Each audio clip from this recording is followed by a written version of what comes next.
Welcome to Donmar TV News Channel. Sa taxation natin. So, ang gobyerno can only prod. Hindi naman kailangan na reminder sa Malacanang. Nandiyan yung BIR. So, tanongin natin yung BIR, bakit hanggang ngayon hindi na kolekta yung estate tax. Ito ang paalala ni Pangulong Rodrigo Duterte sa Bureau of Internal Revenue sa umano'y kabiguan nito na kolektahin ang estate tax. Naniniwala ang Pangulo na makatutulong ito upang maipatupad ng pamahalaan ang mga programa nito.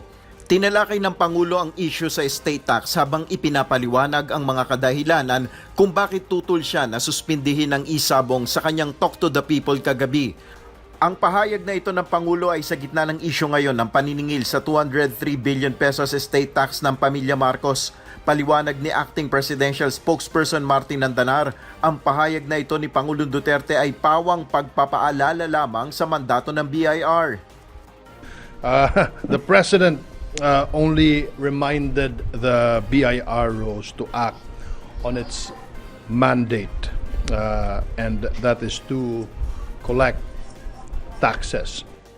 Hindi rin kinumpirma ni Secretary Andanar kung ang pamilya Marcos ba ang tinutukoy ni Pangulong Duterte na dapat singilin ng estate tax. Hindi lang sa kung sinong politiko o personalidad, dapat sa lahat na hindi nagbabayad, habulin ng BIR sapagkat kailangan ng karagdagang pondo ang ating national government. Wala pang tugon ang kampo ni Marcos Jr. sa pahayag na ito ni Pangulong Duterte, pero iginiit na ng tagapagsalita ni BBM na si Attorney Vic Rodriguez na bahagi lamang ito ng pamumulitika dahil sa papalapit na ang araw ng halalan.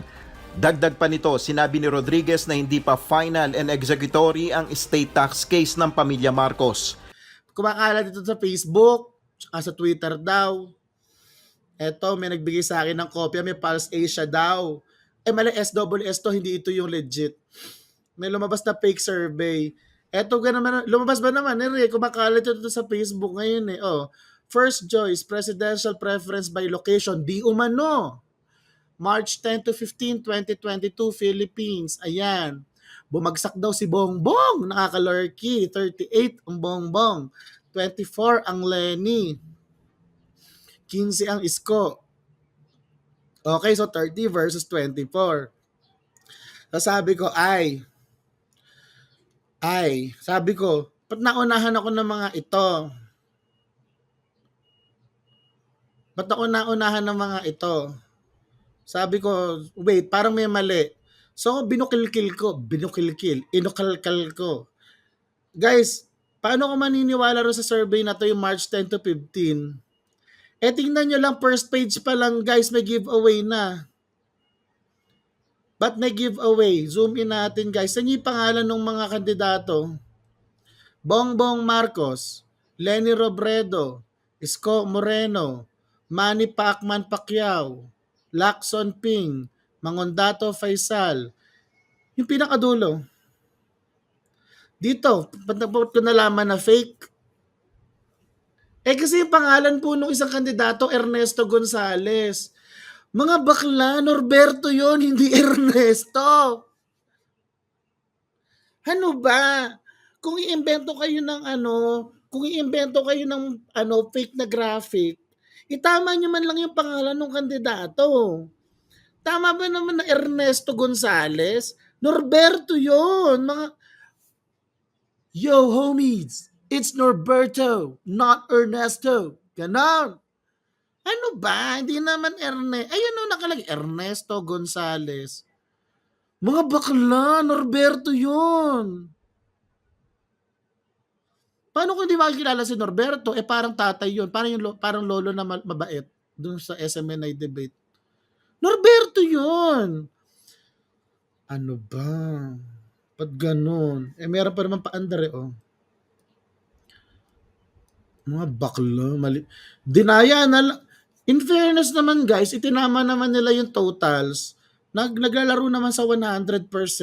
Ang problema nga lang po, nakalimutan nila yung pangalan ng kandidato. Norberto yon hindi po Ernesto. Pagkakaiba naman.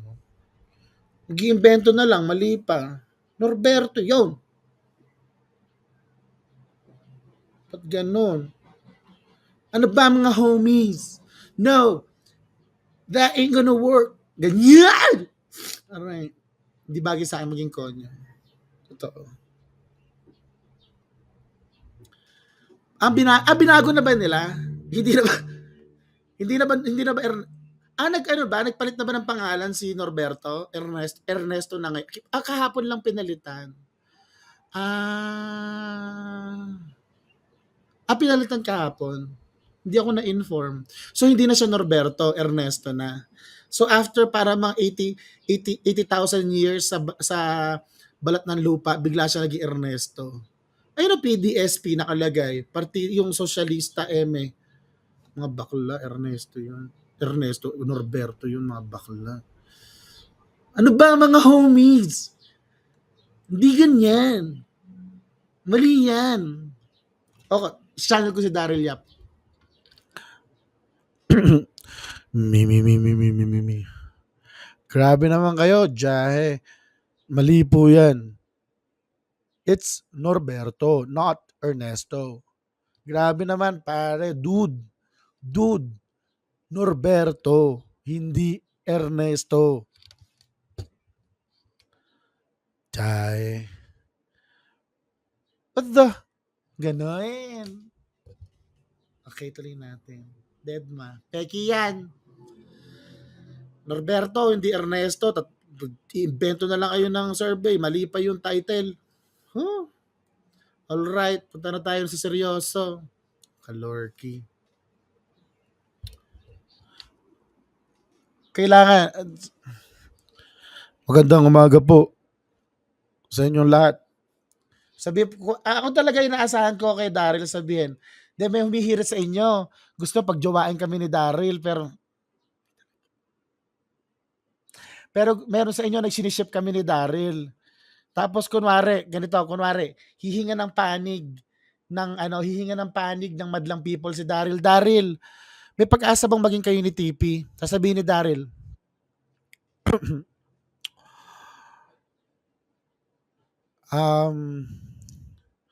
masaya lang po kami sa kinalalagyan namin.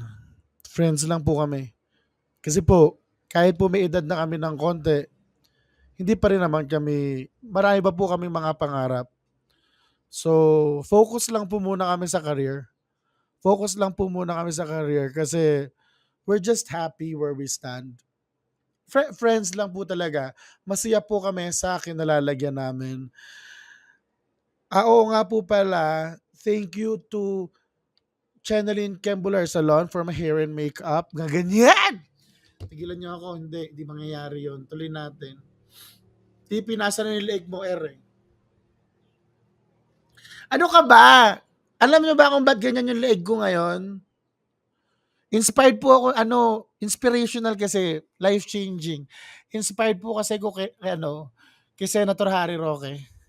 Oo, kay Senator Harry Roque. Kasi nga po, nung magkatabi po kami, ini-interview ako, ini-interview ko siya, nung magkatabi kami ni Secretary Harry Roque, sabi ko, ang haba ng interview, 50 minutes no? Tapos sabi ko kay Secretary, iniisip ko sa sarili ko, sabi ko, so Secretary Harry Roque, ano po ba ang stance po ninyo as regards po yung South China Sea Emirate Channeling Kembular? Ganyan. Tapos, salita siya. Well, according sa versikulo Kembular ng Channeling Statute of the Channeling International Law, gumaganon siya, no? Tapos ako parang nakatingin akong ganon. Sa utak ko talaga sumisigaw, Kuya?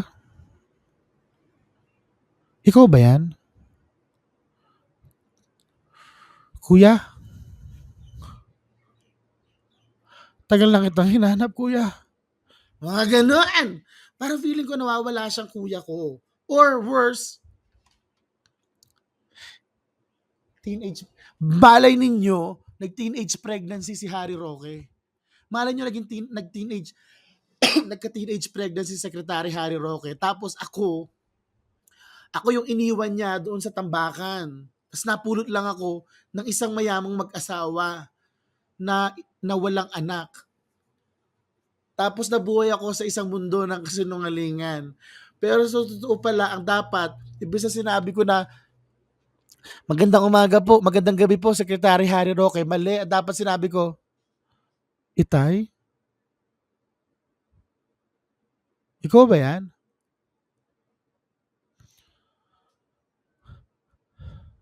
Tagal na po kitang hinahanap.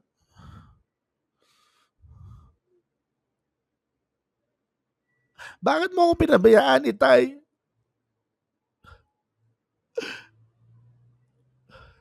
Hindi mo ba alam? Ang dami kong pinagdaanan para hanapin ka lang, Itay. Itay! Mister ka. Ganon. Ganon dapat. Ganon dapat ang greeting ko kay Secretary Harry Roque. Anyway, talagang iiyak talaga ako. Tingnan, galing kong umacting. My God, I hate drugs. Tuloy natin. Talagang pang famas to. Okay, tuloy natin. So, pag ako talaga nakita ulit si Secretary Harry Roque, sigaw ako, Itay! Itay!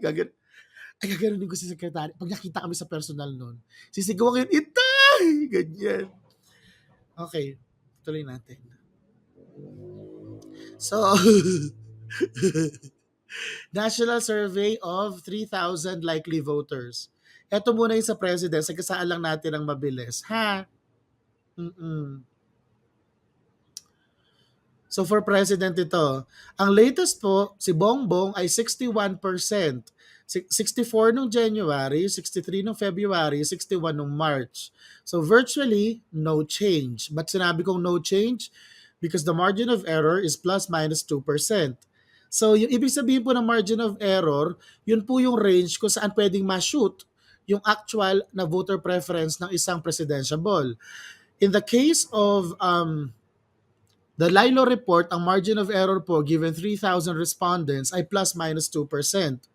So ang range noong January survey, ang range po noong January survey ay anywhere from 62 to 66%. Kasi plus minus 2, di ba? Ito yun, 64. Plus minus 2, so 62 to 66. Ang February naman po ay 61 to 65 kasi 63.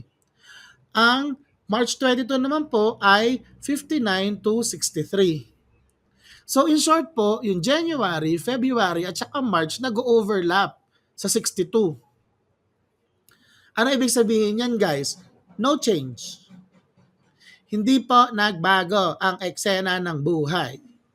Gets niya? Wala. Static.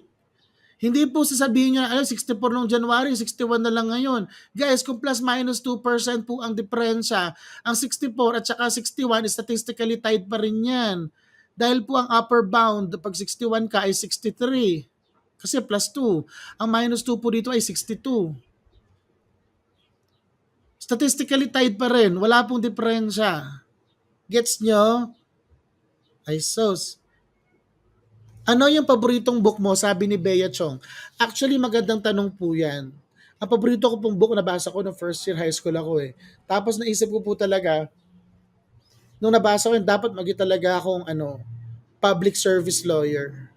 Kasi iba talaga yung dating sa mo eh. Kasi pag nabalot ka na, oh my God, on the ground. Yan, yun na huwag yung tanongin yun.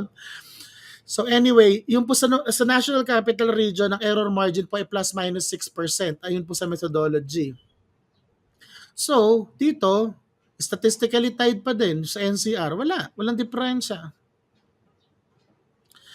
Alright, so, yun na muna na-discuss ko na kay Bongbong. Punta na lang kayo sa kabila kong live para siguro sa mas mahaba-haba na discussion kay Bongbong.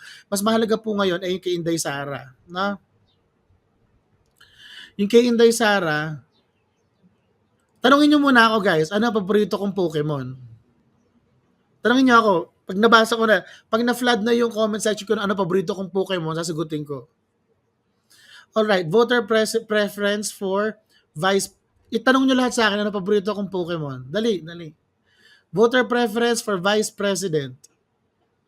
So, again, statistically tied na naman yung mga sagot. 61, 60, 60. Yung latest ni Inday, 60.